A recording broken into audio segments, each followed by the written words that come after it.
It's now 6 o'clock right here on Big Breakfast. Today FM, today's hit music. Hey, I'm Pauline. And I'm Alan. Tune in to The Breakfast Show on Today FM with Pauline and I every weekday morning. From 6 a.m. to 9 a.m. Right here on Today FM, today's hit music. Today FM, today's hit music.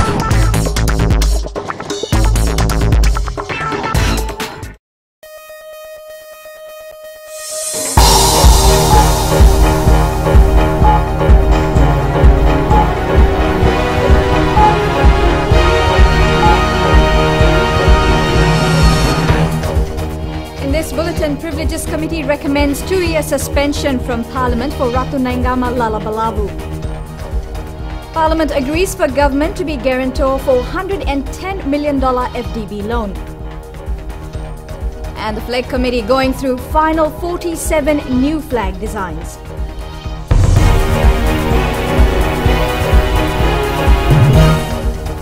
Well, we apologize for the delay. We experienced minor technical difficulties. Now, the Parliamentary Privileges Committee has recommended that Ratu Naingama Lalabalavu be suspended from the House for 2 years effective immediately. The report recommends that during the suspension, Ratu Naingama not be allowed to enter the parliamentary precincts, including the opposition office. Eleanor Turangaivu reports.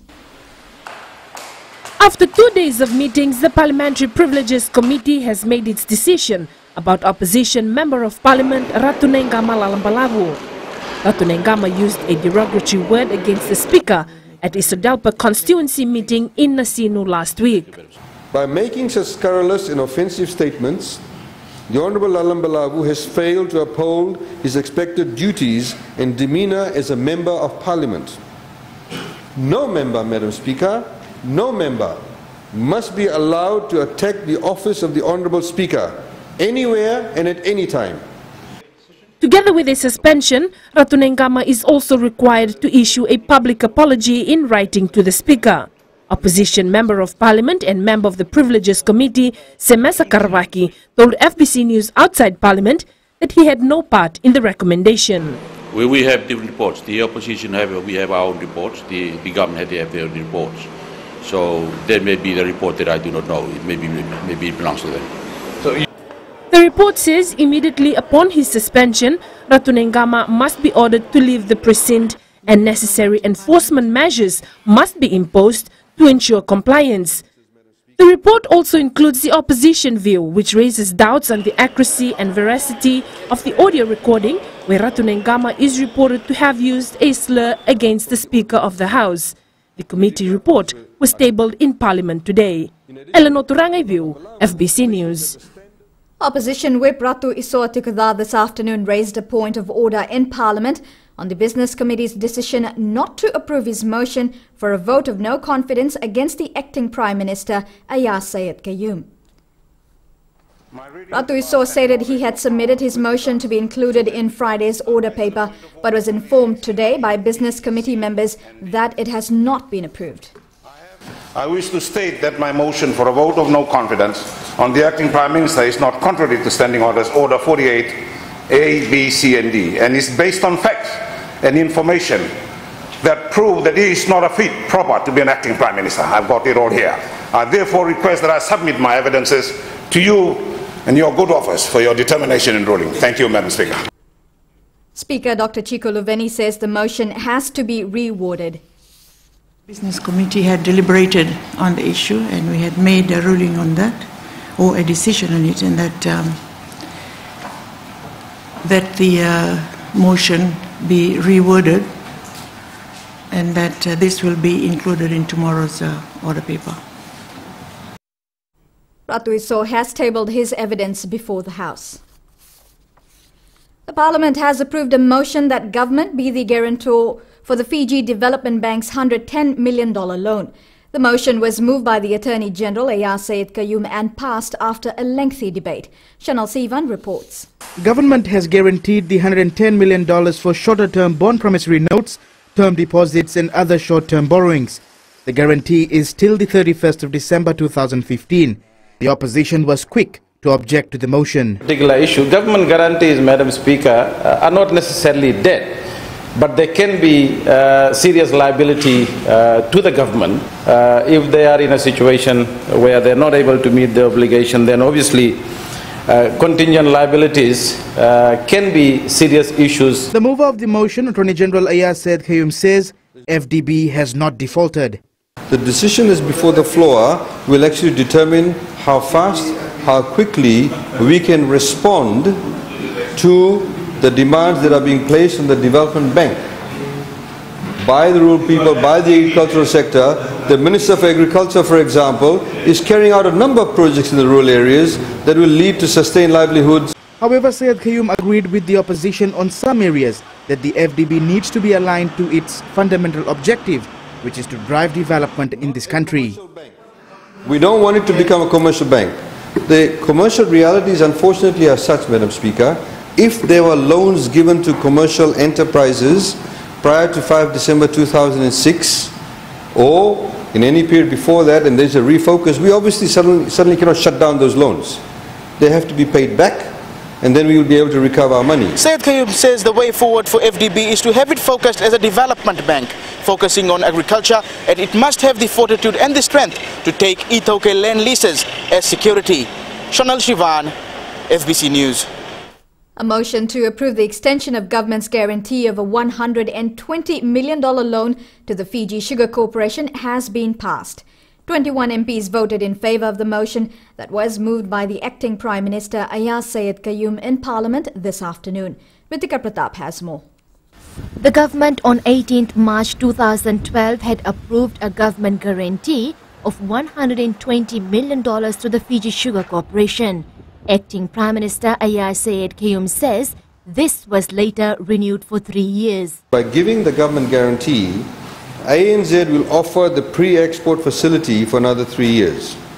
The extension of this government guarantee is critical to meet FSC's day-to-day operations, swift payment of cane proceeds to farmers, assist in sugar-related capital upgrade works, and refinancing of maturing debts. Syed Qayyum says the guarantee will provide leverage to FSC to borrow in case of any intermittent cash flows without dependence on government for funding. The motion was debated extensively in Parliament. They have continued to put money into FSC, concentrated on reforming the Fiji Sugar Corporation, and they forgot about the farmers. They forgot about the farmers, Madam Speaker. And this is why, Madam Speaker, this guarantee by Parliament has to be scrutinized very, very seriously before we can agree to this. This industry has been dead for a long time. Imagine, no CEO, no annual report, the most basic thing that will tell you whether a company is alive or dead. It has been dead for 8 years. Those tough decisions have to be made at some stage so that we salvage. It's not on the verge of collapse. It was collapsing. The Bainimarama government came up with solutions to salvage the sugar industry. The motion passed will see the extension of the guarantee until 1st June 2020. The guarantee is due to expire on the 31st of this month. Ritika Pratap, FBC News. Acting Prime Minister Ayaz Syed Qayyum says the executive arm of the government will continue with its work and a petition against a government decision will be dealt with separately. Syed Qayyum made the comment in Parliament in response to a question by opposition parliamentarian Chiosefa Dulakivirata. Watisoni Rekanroka has more. And as a result, Opposition MP Chiosefa Dulakivirata says government is undermining and dishonoring the Parliamentary Standing Committee by continuing to campaign for a change in the national flag when a report on a petition is yet to be tabled. When the Honourable Prime Minister announced the fact that the government, the elected government, is going to make a change to the flag and put in place a committee, the work continues. The petition has a life of its own. Just because a petition is tabled in this House does not mean that all government work should stop. in relation to any policy decision that has been made. A petition containing 1,900 signatures against the decision to change the national flag was tabled by the opposition in Parliament on February 21st. The petition is before the Parliamentary Standing Committee on Law, Justice and Human Rights. While the matter was being discussed in Parliament, the National Flag Committee was also meeting. The committee has narrowed down its list from about 1,400 entries to 47 designs. The committee has concluded clearly that the most important symbol on the Fiji flag is the color of the Fiji flag, that Fiji blue is the most important part of the current flag and the most important part that will follow to the new flag. Vexillologist and committee member Ted Kay says the design of the flag should be so simple that the child can draw it from memory. A flag should have very few colors, it should have meaningful symbolism, it should have no lettering, no seals, and it should be distinctive from other flags. And we are working towards a flag for Fiji that meets those principles. The committee will soon set up a website where the public will be able to choose the design they think is best for the country. Watisoni Rekanroka, FBC News. Still to come on FBC News, Prime Minister Voreqe Bainimarama pleads with Japan to secure binding cuts in carbon emission.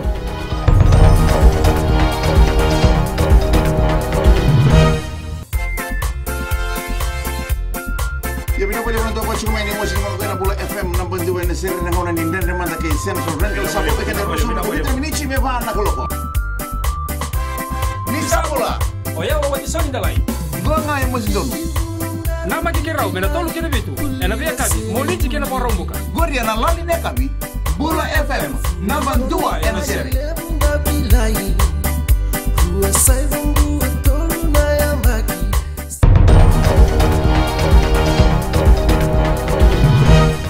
Welcome back here with FBC News. Prime Minister Voreqe Bainimarama has requested Japan to secure binding cuts in carbon emission during the climate change COP21 summit in Paris in November. PAC News reports Bainimarama made the plea to Japanese Prime Minister Shinzo Abe during their bilateral meeting in Tokyo on Tuesday. As villages have had to be relocated to higher ground and mitigation plans will have to continue. The Prime Minister also sought the support of the Japanese government to enhance its ability to deal with natural disasters. Bainimarama is in Japan to attend the 7th Pacific Island Leaders meeting that begins tomorrow at Iwaki City. Threats of terrorism in Fiji is currently rated to be low. This has been confirmed by Defence Minister Timothy Natuva in Parliament today, responding to questions posed by opposition MP Ratu Isoa Tikotha on what counter-terrorism measures are in place to address any terrorism-related acts in Fiji. Natuva told the House the National Security and Defence Council has been meeting regularly to discuss issues of importance to our national security. Combating terrorism is one of the main issues of discussion. Natuva says during its first meeting, the ministry was tasked with strengthening counter-terrorism efforts, which includes the operational capabilities and capacity. No one country can claim full 100% protection against the threat of terrorism. And we have been seeing terrible effects of terrorism in USA, Australia, the UK, France, India and Indonesia, to mention a few. These are big governments with the resources and latest technology available to them to detect, deter and respond to terrorism. Fiji also regularly engages with its strategic partners to receive and share information on suspected terrorists and groups to ensure they don't reach our shores. The remaining outstanding job evaluation exercise payment for retired police officers is expected to be distributed before the end of the month. Defence Minister Timothy Natuva disclosed this in Parliament today in response to a supplementary question posed by opposition MP William Ngavoka. $3.3 million has been set aside for the payout and another $3 million has been allocated for overtime and allowances of police officers. In response to another question from government MP Semi Korelabsau, Natuva explained how police has improved its service delivery. We have now an internal affairs unit which is directly under the watchful eye and command of the Commissioner Office, ensure all complaints received against police services and officers are investigated by an independent unit. before this establishment, some of the investigation was not done properly. And now that we have the Internal Affairs Unit, most of the investigations are done with the watchful eye of the Commissioner. Very specific question. I understand that the police department now leases vehicle. Opposition member Professor Biman Prasad asked Natuva to explain how the police force will address shortage of vehicles to attend to complaints. We are in consultation with the Minister of Finance, and we mentioned to him that the number of vehicles that we are lacking, and we would like to provide all that to the police stations. Priority is now given to the rural areas for every police post to have a police vehicle. And I hope that very soon that we're going to provide, we are planning that we need at least about more than 30 vehicles. Natuva says police officers have undergone various upskilling to ensure better service delivery to members of the public. Sabaira Tambua, FBC News. A discussion on strengthening human rights in Fiji has highlighted areas that still need attention. A panel of activists and a member from the newly appointed Fiji Human Rights and Anti-Discrimination Commission were part of the discussion. Alan Stoltz reports. This was the Human Rights Commissioner, Peveli Rokotoivuna's first public engagement. And questions from the public came thick and fast. Our first meeting was yesterday. Please give us time. But we meant what we said, that we are honest and very, very eager to build this relationship with the Fiji NGO Coalition for Human Rights. Issues range from LGBTIQ awareness and human rights violations in the country, as well as what the Commission planned to do to combat domestic violence.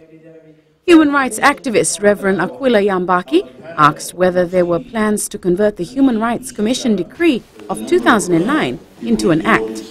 Asia Pacific Forum's Ash Bao says while it's good to see a large turnout and robust discussions, we have to be mindful that the Commission is still new and needs time to settle in. There's some really important policy decisions that they need to be making, so I would just personally request that you just be patient for them to speak to civil society and to understand where their priorities are before you expect them to be making substantial policy statements on particular issues like this. Vandana Narayan from the NGO Coalition of Human Rights said there's a need to work as one to address human rights issues. One of the major challenges that is faced by human rights institutions is the limitations in their ability to ensure that their recommendations are implemented. And if the human rights institution, if the Fiji Human Rights Commission can talk with a joint voice with civil society actors. Rokotoivuna says the Commission is dedicated to looking into every complaint. Ellen Stalls, FBC News. And Jamie joins us now with the latest in sports and the Fiji 7 side. Thanks, Amrita. Yep, that's right. After the break, we take a look at the hundreds of fans that waited patiently today to welcome their heroes back. And speaking of welcome back, it's great to have you in studio again, Amrita. Why, thank you, Jamie. Is it better than the World 7 Series win? Almost. It's right up there, almost at the same awesomeness levels. Anyway, stay with us. We'll be back right after the break.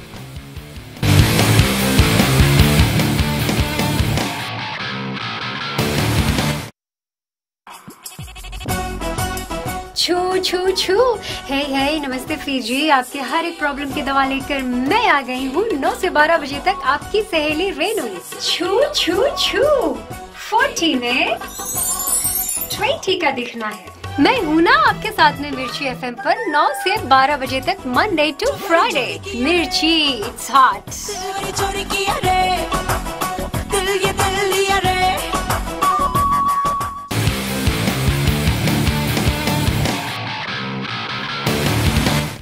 Fans were out in full force today to support the Vodafone Fiji 7 side, showing up in numbers along the Queen's Highway as the team made its way to Suva. Players were mobbed by hundreds of fans who all wanted a glimpse of their heroes. Josephine Navula reports.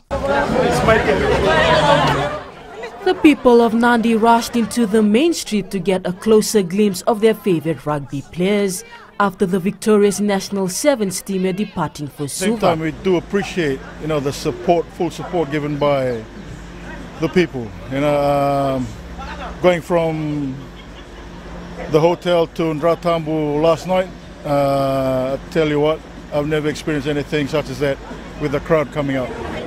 The players have worked hard to become World 7 Series champions and deserve to be acknowledged. And they come home and the respect has been given back to them. And, you know, we can't ask for much. We just appreciate all that's been given, all that's been done, and we feel blessed, you know, doing what we need to do for our country, putting us to be at that level where we are now, you know, qualify for the Olympics, and at the same time we hold the World Series championship.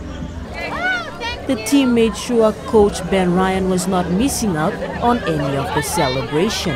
He is happy, he's stoked for the players, and I sent him a photo of a billboard out in Ndratambu.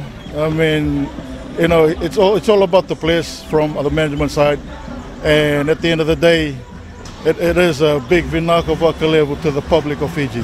The Vodafone Fiji Sevens team were hosted to major sponsors outlet before arriving to the grand celebration in Suva.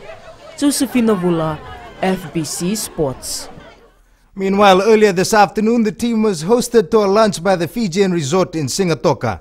The Shangri-La-owned hotel is one of the co-sponsors of the side, and the players were an instant hit with the locals and tourists alike. The team, which has been the talk of the country since arriving yesterday, didn't disappoint as they took time out to mingle with fans. The 2015 Skipper Cup rugby competition was launched today at the Royal Suva Yacht Club. 12 teams will be competing in the tournament, which is expected to kick off this weekend. The Fiji Rugby Union today handed out the team's new playing kits for the season.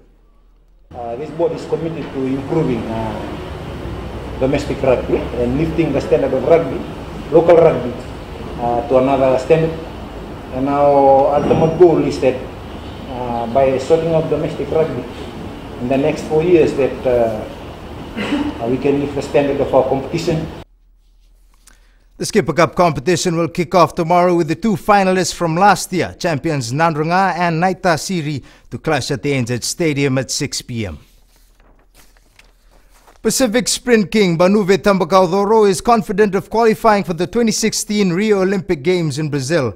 The 23-year-old set a national record in the 100 meters at the Oceania Area Athletics Championships in Australia with a time of 10.22 seconds. Tambakaudoro was hosted to a special celebration by sponsors Digicel and says his recent performance has set him on the right track to attaining the Olympic Games qualifying time of 10.16 seconds. You know, I'm very confident that I will get that time and I will qualify for the Rio Olympics. And with the SPG just around the corner, going in with the fastest time in the Pacific this year and the years before that, you know, I'm really confident of my chances at the SPG. The former Maris Brothers High School student has until July next year to qualify for the Olympic Games. BSP Bank today handed $70,000 to the Fiji Association of Sports and National Olympic Committee to help in preparations for the Pacific Games in July. The bank has now donated over $103,000 in cash and kind to assist the Team Fiji contingent to Port Moresby in Papua New Guinea. We Fijians, we are crazy on sports. We love sports, all of us. And to me, for any company to promote their brands into the market space, sports is the right vehicle to do it. Because when you're associated with sports, the people or your market will know you. And I think with what BSP has done today is a good example, and I only hope a lot of corporate organizations do the same thing. Fasanok will send a 452-member contingent to the Pacific Games in July. That was your sports for this evening. It's back to Amrita now with business.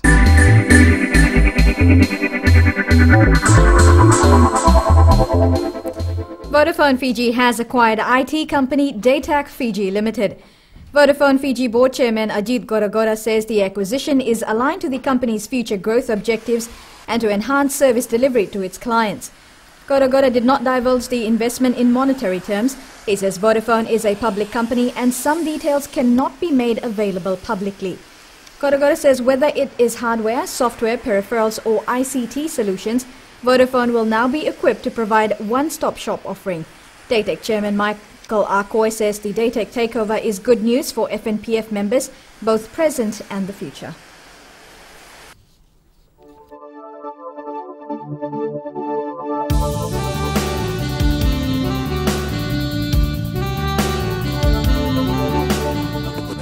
Fine and cool conditions were experienced over most parts of the country today.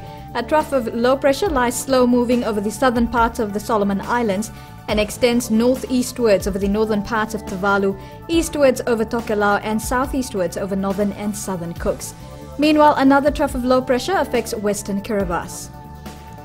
Suva and Savasava recorded the lowest temperature for the day at 27 degrees. Nandi and Lambasa recording the highest at 31 degrees. Well, for tomorrow, fine apart from brief showers over the eastern parts and interior of the larger islands, cool at night, moderate southeast winds, moderate to rough seas. Now the further outlook, fine apart from brief showers over the eastern parts and interior of the larger islands, it should be cool at night. Our main points again, the Parliamentary Privileges Committee has recommended that Ratu Naingama Lalambalava be suspended from Parliament for 2 years for using a derogative word against the Speaker at a constituency meeting. The Parliament has approved a motion that government be the guarantor for the Fiji Development Bank's $110 million loan. And the National Flag Committee has agreed to retain the noble banner blue for the new flag. On to our poll question. This week we are asking, should nightclub opening hours be reviewed? Visit our FBC website to take part.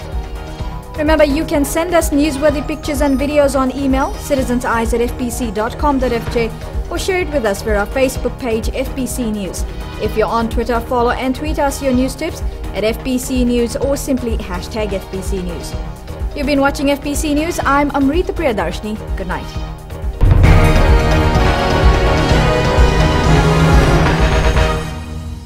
Saruan dulu na kaloko na Radio Fiji 1 ang dumibiti na buonggan binano.